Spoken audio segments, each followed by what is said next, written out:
You've spent years chasing people who could barely commit to a group chat, hoping their attention would finally prove you're worth loving. The truth is, you don't love yourself. But nobody tells you that begging for someone else's love and actually loving yourself are two completely different things, and you've mixed them up your whole life. You check your phone after every text. You replay conversations, editing yourself for next time. That's not love. That's negotiation. And the real reason you keep negotiating has nothing to do with them. So why does chasing someone else's approval feel safer than actually facing yourself? We'll get into why chasing someone's approval feels easier than looking at yourself. Then why the self-care rituals you already do might be keeping you stuck instead of healing you. But there's a deeper reason you keep earning love instead of having it, and once you see where that started, the way you treat yourself won't look the same. This channel breaks down psychology and self-development books most people skim past, pulling out the parts that actually change how you see yourself, starting with this one. Here's the answer to that question, and it's simpler than you'd think, but harder to admit.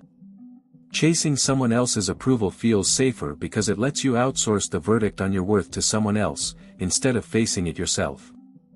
Think about it this way. If someone else decides whether you're likable, worthy, interesting enough, and they reject you, you get to blame the mismatch. Wrong timing, wrong person, wrong chemistry. It stings, but it doesn't touch the deeper question. But if you had to sit alone in a room and simply ask yourself, am I enough, as I am, right now? There's nowhere to redirect that answer. No excuse, no mismatch to blame. Just you, facing you. That's the trade you've been making without realizing it. Every time you check your phone hoping for a reply, every time you replay a conversation wondering what you could have said differently, you're not actually trying to win someone over. You're avoiding a verdict you're scared to deliver on your own. It's the same reason people will spend years fixing what's wrong in their relationships before they ever spend 10 minutes asking what's wrong in how they see themselves. External problems have solutions you can act on: texting back, trying harder, changing something about yourself for someone else. Internal problems don't offer that same illusion of control. There's no script for facing yourself. No formula that guarantees the answer will be kind. So your mind does what minds do when something feels unsafe: it finds a workaround.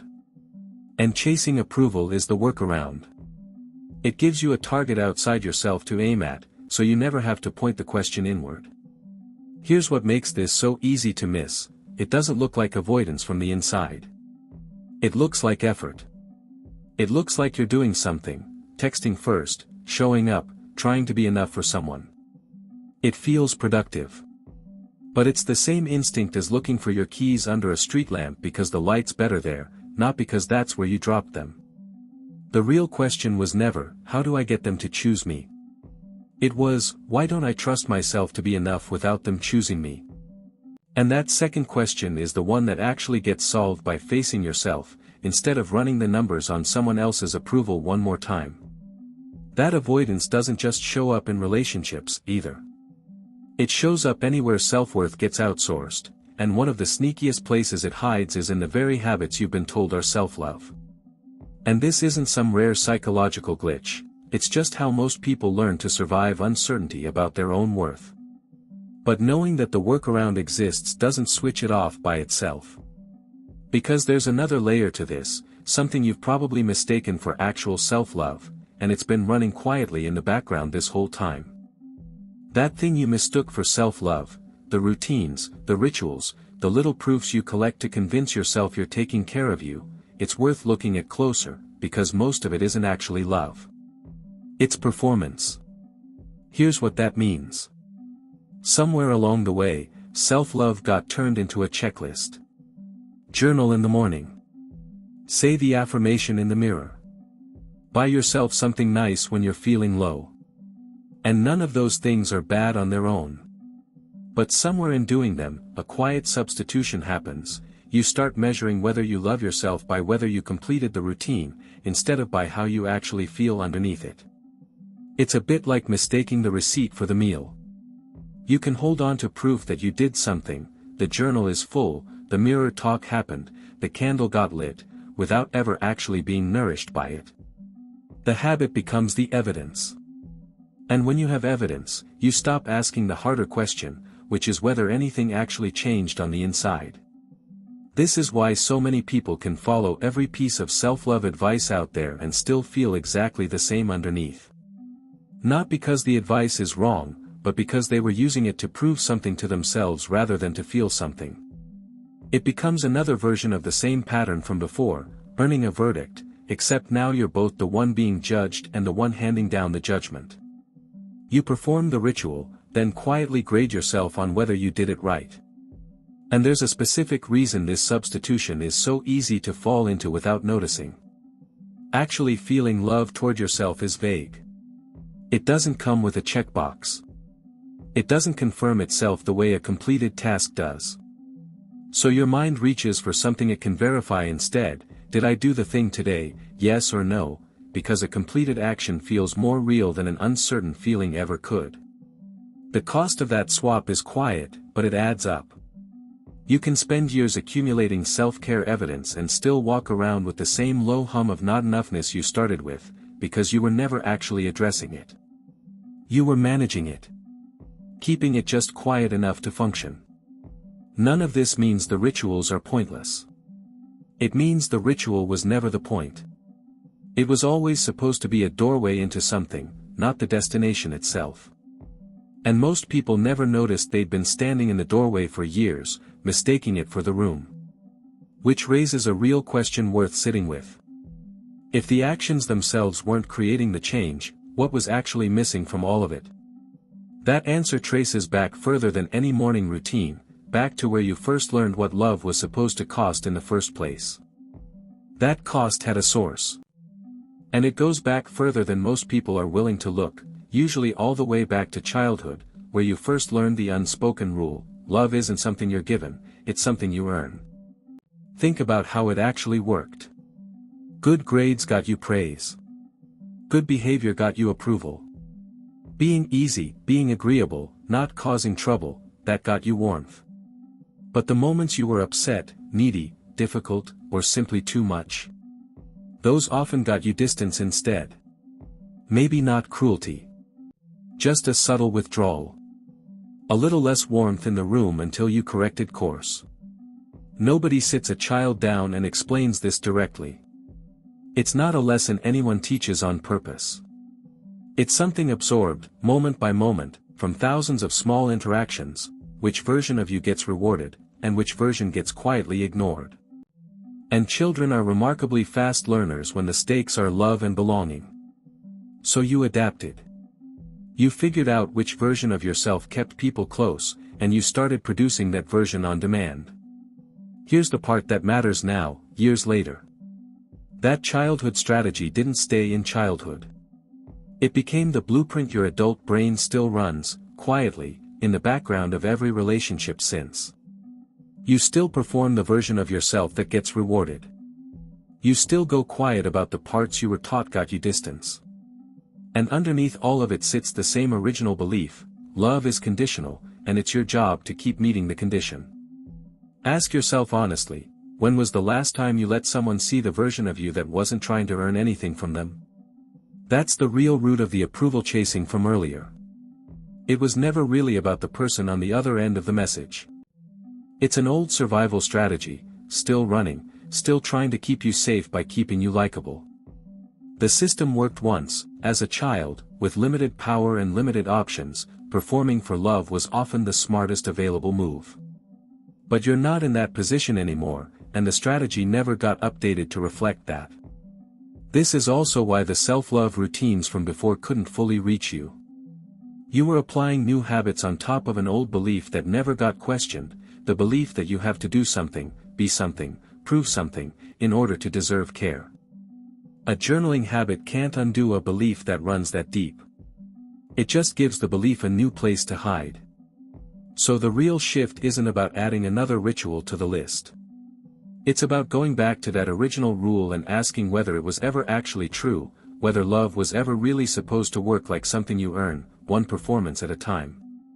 And that question opens up somewhere most people avoid entirely: what happens to your sense of self when you're constantly measuring it against everyone else's approval instead. Once that old rule takes hold, love as something earned, not given, it doesn't stay contained to your closest relationships. It leaks into how you see yourself against basically everyone. Which is where comparison quietly takes over. Here's how it usually plays out. You scroll for 10 minutes and walk away feeling like you're behind in your career, your relationship, your body, your life. Not because anyone said anything to you directly. Just from watching everyone else's version of doing well. And that feeling doesn't come from nowhere. If your sense of worth was built on earning approval, then other people's approval automatically becomes the measuring stick. You're not just seeing their life. You're unconsciously asking, would I have earned love if I were doing what they're doing instead? That's a heavier question than it sounds like on the surface, because it means your self-worth was never actually being measured against your own life.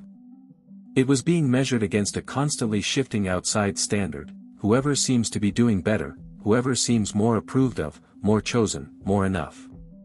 And a standard like that can never be satisfied, because it isn't fixed. The moment you catch up to one version of enough, a new one appears. This is worth sitting with for a second before we keep going, because it's the part that actually reframes everything else in this video. Comparison also does something sneakier than just making you feel behind. It quietly convinces you that your worth is relative, that you're only as valuable as you are next to someone else, instead of valuable on your own terms. Which means even your good days get contaminated. You can accomplish something real, feel proud of it for maybe an hour, and then see someone else's version of that same accomplishment and watch the pride deflate, like it was never really yours to keep. There's a reason this cycle is so hard to notice while you're inside it. Comparison disguises itself as motivation. It feels like it's pushing you to improve, to keep up, to not fall behind. But motivation that comes from fear of not measuring up isn't actually driving you toward anything you want, it's driving you away from the discomfort of feeling less than. Those are two very different engines, even though they can look identical from the outside. And underneath both the approval chasing and the comparison sits the same root question from before: are you enough as you are, without needing anyone or anything to confirm it? Comparison just gives that question a scoreboard to hide behind, so you never have to answer it directly. If any of this is landing, it's worth staying with it a little longer, because the next piece explains something most people get completely backwards: the difference between actually being kind to people and quietly abandoning yourself to keep them close. Here's the distinction most people never draw, and it matters more than it sounds like it should. Being kind to someone and abandoning yourself to keep them around are not the same thing, even though they can look identical from the outside. Kindness, the real version, comes from a place of choice. You have something to give: attention, patience, effort, and you offer it because you want to, not because you're afraid of what happens if you don't. People-pleasing looks almost the same on the surface. Same smile, same agreeableness, same willingness to help. But underneath it, the engine is completely different. It's not generosity.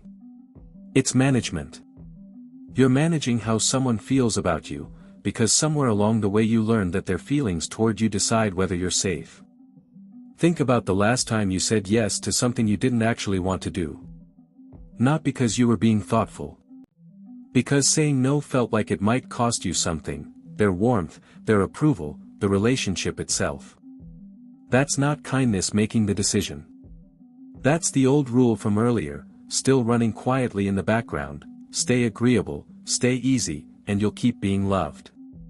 The tricky part is that people-pleasing actually works, at least in the short term, which is exactly why it's so hard to unlearn. Say yes enough times, smooth over enough conflict, absorb enough discomfort so other people don't have to feel it, and you do get rewarded. People find you easy to be around. They rarely get frustrated with you. It looks, from the outside, like you're good at relationships. But look closer and you'll notice something missing: you're rarely fully known in any of them, because the version of you that shows up was selected for approval, not honesty. This is where the self-abandonment part becomes visible, if you're willing to look.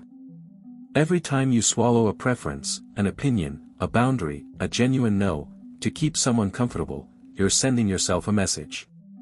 And the message isn't subtle.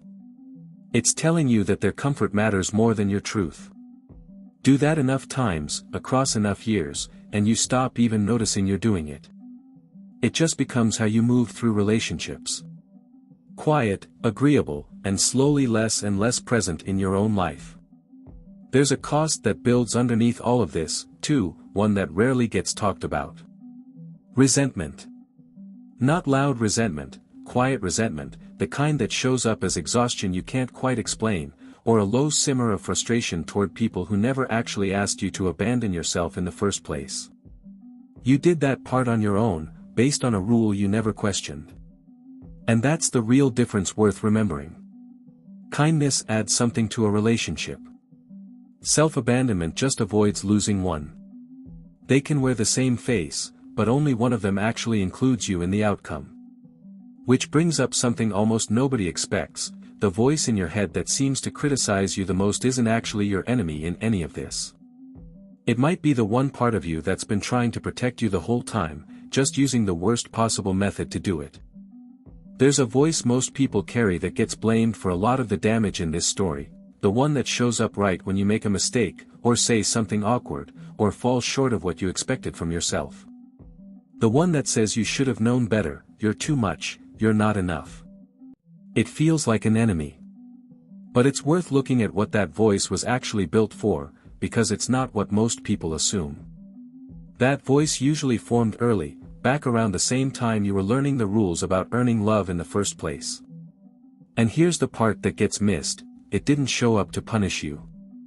It showed up to protect you, using the only tool it had available at the time: preemptive criticism. If it could catch your flaws before someone else did, if it could push you toward being agreeable and careful and correct, then maybe it could keep you from experiencing that early withdrawal of warmth all over again. Think of it almost like an overprotective guard who never got the memo that the danger passed. It's still running the same threat assessment it ran when you were small and genuinely dependent on other people's approval to feel safe. Back then, harsh self-monitoring was actually a reasonable strategy. Catching your own mistakes early really could prevent real consequences. The guard just never updated its assumptions about how much danger you're actually in now. This reframe changes something important about how the criticism lands. When you hear that inner voice as an enemy, you tend to fight it, suppress it, or spiral in shame every time it shows up, which, ironically, keeps you locked in the same defensive posture it created in the first place. But when you can recognize it as a misguided protector instead, something loosens. You're no longer at war with a part of yourself. You're just dealing with an outdated strategy that needs updating, not eliminating. Notice, too, how much this voice tends to quiet down the moment you're doing something that visibly earns approval: succeeding, being praised, being chosen. And how loud it gets the instant you fall short, get rejected, or feel exposed. That pattern isn't random. It's the same core rule from the beginning of this video, playing out inside your own head now instead of in your relationships. Perform well, and the guard relaxes. Slip up, and it sounds the alarm. Here's what makes this genuinely difficult to shift. You can't out-argue a guard that's operating on fear, not logic. Telling yourself to just stop being so hard on yourself rarely works, because the voice isn't responding to reason, it's responding to an old, unresolved sense of danger. What actually starts to change it isn't a better argument. It's evidence, gathered slowly, that you're safe now even without performing for it. Which is where this finally starts to turn a corner, because if the old rule was earning love through performance, and the critic was just enforcing that rule, then the real work isn't managing the critic better. It's building something the critic was never given to begin with, a version of trust in yourself that doesn't depend on getting everything right. Trust is the piece nobody hands you a manual for, and it's also the actual foundation everything else in this video has been circling. Not confidence. Not self-esteem in the way it usually gets talked about. Trust, specifically, trusting yourself to be okay even when you're not being approved of, agreed with, or chosen. Here's why that distinction matters. Confidence is often just another performance, a belief that you're good at things, which can still collapse the moment you're not good at something. Self-trust is different. It's not about believing you'll always get it right. It's about believing you can handle it if you don't. That you won't abandon yourself the way you learned to as a child, the moment things get uncomfortable or someone pulls away. Think about how trust actually gets built with another person. Not through grand gestures. Through small moments, repeated, they said they'd do something, and they did it. They didn't disappear when things got hard. Over enough of those small moments, you stop bracing around them. Self-trust works the exact same way, except the person you're building it with is you. Every time you keep a promise to yourself, follow through on something you said you'd do for your own sake, or stay present with an uncomfortable feeling instead of performing your way out of it, that's a deposit. A small piece of evidence that you're someone you can actually rely on. This is also where the old strategy finally starts to lose its grip. Remember, the entire pattern from earlier existed because outsourcing your worth to other people's approval felt safer than facing yourself directly. But that safety was always an illusion, because other people's approval was never something you could actually control. Self-trust offers something the old strategy never could, a source of safety that doesn't depend on anyone else showing up correctly. It won't happen all at once, and it's worth saying plainly that this isn't a light switch moment. The old guard, the old rule, the old performance, none of that unwinds in a single realization. It unwinds the same way it was built. Slowly. Through repetition. Through choosing, again and again, to stay with yourself instead of abandoning ship the moment things get hard or someone pulls away. But here's what changes almost immediately, even before the deeper trust is fully rebuilt. The moment you can name what's actually been happening, that you've been earning instead of receiving, performing instead of feeling, managing instead of trusting, the whole pattern loses some of its grip on you. You can't unsee a mechanism once you've actually seen it clearly. And there's one more piece to this that ties everything together, something that changes how all 7 of these ideas actually work in practice, not just as things to understand, but as something you can start doing differently starting today. If you've made it this far, you're already ahead of most people. Because you didn't stop this at the theory, chasing approval, performing self-love, comparing, people-pleasing, the inner critic. Understanding those things is one thing. But here's the piece that actually rewires it in practice, not just in your understanding.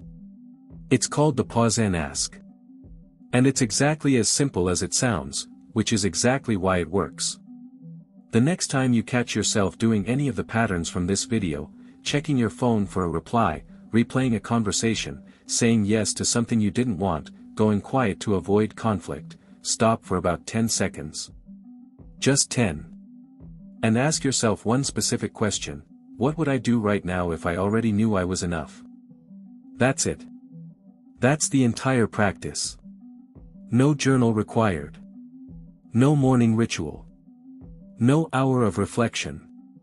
Just one honest question, asked in the exact moment the old pattern shows up, because that's the only moment it actually has power. Here's why this works when bigger interventions often don't.